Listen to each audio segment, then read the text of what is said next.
अब आपके अनुभव का उदाहरण सुन लो। जैसे स्वप्न में स्पर्शन इंद्रिय बिना प्रतिमा का स्पर्शन होता है, बोलो, ये तो आपके अनुभव की बात है कि नहीं?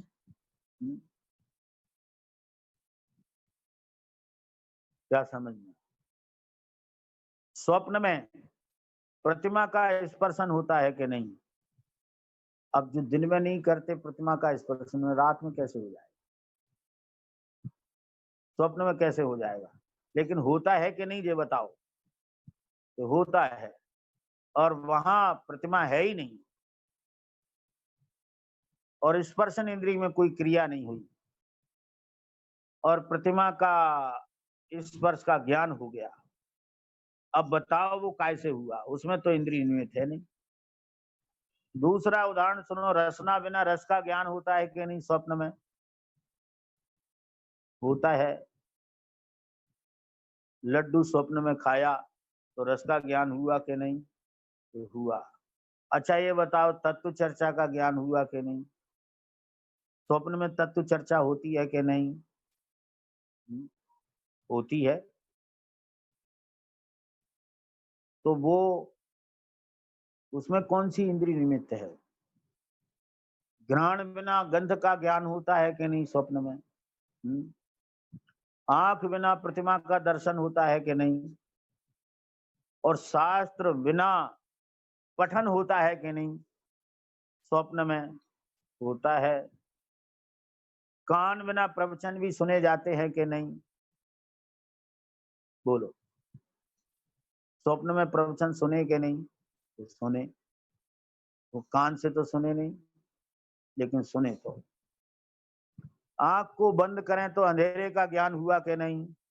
बोलो, अब बताओ अंधेरे के ज्ञान में कौन सी इंद्रिय निमित्त हुई? आंख बंद कर लो और आपको क्या दिख रहा है? कि अंधेरा दिख रहा है। अब वो अंधेरा आप कौन सी इंद्रिय से देख रहे हो? क्यों? अंधेरे का ज्ञान भाई इंद्रिय से होता है ना, तो वो अंधेरे का ज्ञान कौन सी इंद्रिय से हुआ? वो तो इंद्रिय बंद करने से हुआ, तो इंद्रिय से कहाँ हुआ? कौन सी इंद्रिय निमित्त? कोई इंद्रिय निमित्त नहीं है। इसलिए निश्चित ही जानो, ज्ञान इंद्रिय बिना भी इंद्रिय विषयों को जानता है। ओहो, इंद्रिय विषयों को और इंद्रियों के बिना जानता है। क्या कमाल है? तो फिर कैसे मान लिया कि इंद्रियों से ज्ञान होता है? इंद्रिय विषयों को भी ज्ञान इंद्रियों के बिना जान सकता है। अरे ऐसे तेरे ज्ञान की इतनी सामर्थ है, तू अपने ज्ञान की सामर्थ को इतना भूला हुआ है। जीव के चले जाने पर मुर्दा के शरीर की आंख सही होने पर भी रूप को जानने में कारण नहीं है। वास्तव में ज्ञान ही रूप को देखता है। आंख खिड़की के भांति निमित्त कहलाती। प्रश्न होता है कि मुर्दा की निकाली हुई आंख दूसरे जीव को रूप जानने में कारण होती है, इसलिए आंख से ज्ञान नहीं, ये तो ठीक, परंतु आंख आदि इंद्रियों के निमित्त बिना भी तो ज्ञान नहीं जानता। उत्तर, ज्ञान इंद्रियों के निमित्त बिना नहीं जानता ऐसा भी नहीं है। पूर्व में अनेकों उदाहरण दिए हैं। फिर रिपीट करता हूं, श्रुतादि चार ज्ञान तो इंद्रियों के निमित्त बिना ही रूपी अरूपी पदार्थों को जानते हैं। दूसरा, मति ज्ञान भी अपर्याप्त काल में, विग्रह गति में, स्वप्न में और अपने सुख दुख को भी इंद्रिय निमित्त बिना ही ज्ञान जानता है। क्या? मति ज्ञान भी अपर्याप्त काल में, विग्रह गति में, स्वप्न में और अपने सुख दुख को भी इंद्रिय निमित्त बिना ही ज्ञान जानता है। चार बातें आ गई। क्या? अपर्याप्त काल में, विग्रह गति में, स्वप्न में और अपने सुख दुख को भी इंद्रिय निमित्त बिना ही ज्ञान जानता है। और सुनो, आंख का जो दृष्टांत दिया उससे स्पष्ट ही है, स्वयं जानता हुआ ज्ञान जब स्वयं इंद्रिय का अवलंबन लेता है तो रूप आदि को जानने में इंद्रिय अनुकूल हो वही निमित्त कहलाती है। ज्ञान जानता है तो इंद्री अगर अनुकूल हो जाती है तो वो निमित्त कहलाती है, और नहीं होती अनुकूल तो निमित्त नहीं कहलाती। अनुकूल हो जाती है तो निमित्त कहलाती। जैसे बंद कमरे में स्वयं देखने वाला स्वयं खिड़की जंगले का अवलंबन लेवे तो खिड़की जंगले देखने में अनुकूल होने से निमित्त कहलाते हैं। पर खिड़की जंगले ने क्या काम किया जानने में? उसका तो कोई रोल ही नहीं है जानने में, है?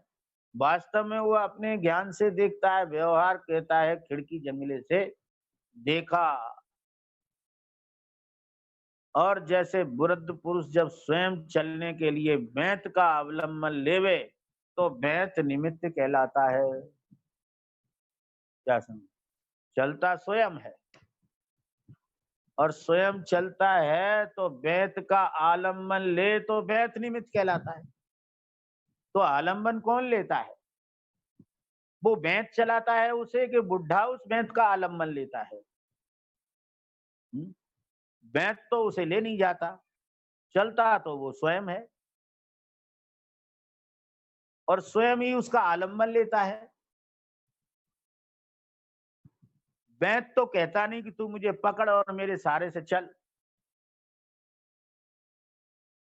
तो बैत कैसे चलाने में कारण हो गया?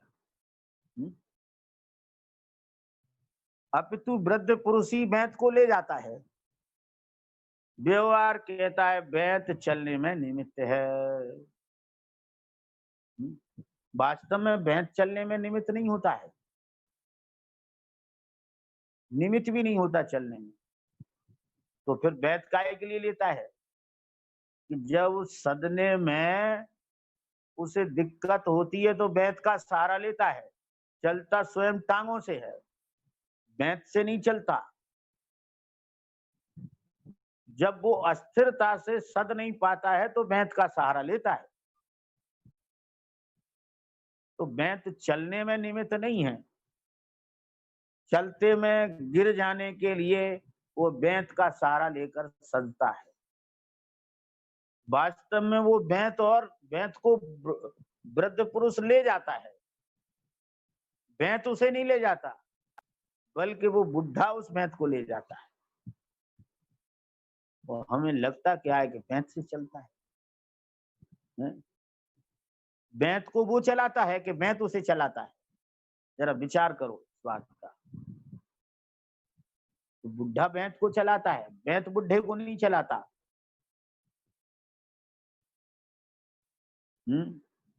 लेकिन चलता हुआ बुढ़ा बैत का सहारा लेता है तो व्यवहार कहता है कि बैत से चलता है। अब व्यवहार की भाषा तो ऐसी होती है। गड़ी को उखली कहे और ऊपर रहे ताको गड़ी कहे, लटकी को परी कहे। क्या समझ? व्यवहार की भाषा तो ऐसी है। अगर परमात्मा को न समझे तो ये व्यवहार सब कुछ उल्टा कर देने वाला है। जैसे स्वयं चलते हुए वाहन जिस सड़क का अवलंबन ले वही सड़क निमित्त कहलाती है, पर कोई सड़क किसी वाहन को चलाती तो नहीं है। वाहन चलता है तो वो सड़क निमित्त कहलाती है। चलता तो वाहन स्वयं है, सड़क तो उसे चलाती नहीं। जब वो चलता है तो सड़क निमित्त कहलाती है। वास्तव में सड़क वाहन को नहीं चलाती। इसी प्रकार जानता हुआ ज्ञान इंद्री का अवलंबन ले तो इंद्री विषयों के जानने में अनुकूल जो इंद्री है वो निमित्त कहलाती है।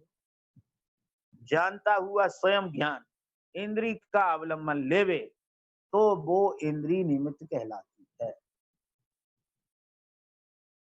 यदि ज्ञान इंद्री का आलंबन छोड़कर स्वावलंबन से स्वयं को जाने तो स्वानुभव से निराकुल आनंद को पावे। क्या ख्याल? अरे ज्ञान की तो इतनी सामर्थ्य है कि वो इंद्री का ज्ञान इंद्री का आलंबन छोड़ दे और स्वावलंबन से स्वयं को जाने। तो क्या है कि जो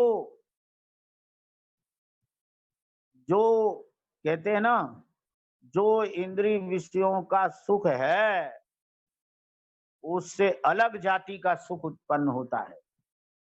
तभी तो कहते इंद्र सरीखे भोग और चक्रवर्ती सम की संपदा, काक बीट सम गिनत हैं सम्यक दृष्टि लोग। अद्भुत ज्ञान की क्षमता है। ज्ञान इंद्री का आलम्बन छोड़कर स्वयं को जाने तो वह स्वानुभव निराकुल आनंद को पावे। इंद्री का आलम्बन लेवे तो उस जाति के सुख का अंश भी नहीं होता। इंद्रियां भी अनुकूल हो और विषय भी अनुकूल हो,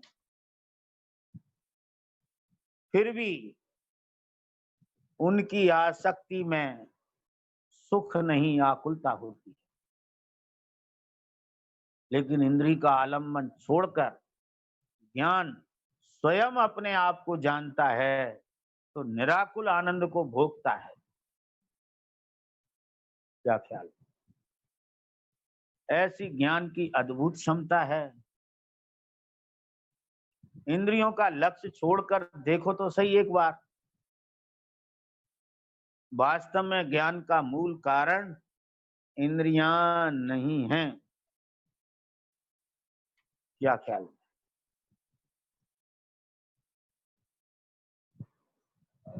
इंद्रियां भी हों और इंद्रियों के विषय भी हों, परंतु उपयोग में इंद्रिय आलंबन नहीं हो तो भी ज्ञान तो होता ही है। इंद्रियां भी हों और इंद्रियों का विषय भी हो, परंतु उपयोग वहां नहीं हो तो इंद्रिय अवलंबन नहीं तो भी ज्ञान तो होता ही है। कोई व्यक्ति सामने खड़ा है और हमारा उपयोग उधर नहीं है तो इंद्रियां भी हैं और विषय भी है, परंतु उपयोग वहां नहीं होने से उसका जानना नहीं होता। उस ज्ञान में इंद्रिय निमित्त नहीं होती, इसलिए इंद्रिय निमित्त बिना ज्ञान जानता ही नहीं। यह मान्यता मिथ्या है। जो ऐसा मानते हैं कि इंद्रियों के बिना ज्ञान जानता ही नहीं, यह मान्यता टोटल मिथ्या है। ज्ञान अपनी ताकत से जानता है, अपनी सामर्थ्य से जानता है। इंद्रिय अनुकूल हो तो निमित्त कहलाती है, लेकिन ज्ञान जानता इंद्रियों से नहीं, अपने से जानता है।